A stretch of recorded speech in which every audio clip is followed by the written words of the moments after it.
அடம் பிடிச்சு காலேஜ்ல சேர்க்க வச்சேன். உங்க அப்பா பிசினஸ் ஃபைட் பண்ணாரு. கடனை வாங்கி ஏதாவது ஒண்ணு ஆரம்பி. எம்பிட்டு கடன் இருக்கு தெரியுமா?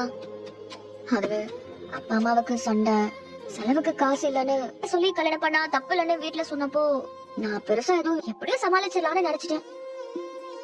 எப்படியாவது அதனும்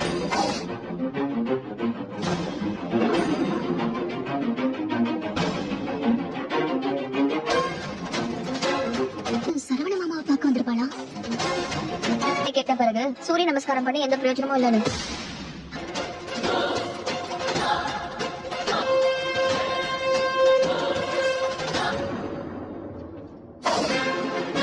வந்து ஏதாவது வரம் வேணுமான்னு கேட்டா நான் என்ன கேட்பேன் தெரியுமா? எப்படியாவது பத்திர எல்லா உண்மையும் சொல்லிடுறேன், அப்புறம் அவங்க என்னை ஏத்துக்கிறதா எல்லாம் கடவுளுக்கு தான் வெளிச்சம். நம்ம என்ன பண்றோம்? எதுக்காக இப்படி எல்லாம் பண்றோம்? வீணா நான் பாட்டுக்கு பேசிக்கிட்டே இருக்கேன், நீ வேற எங்கேயா? இல்லக்கா ஒண்ணும் இல்லக்கா, ஒண்ணும் இல்ல. அங்க யாரும் இல்ல. பாக்காதீங்க.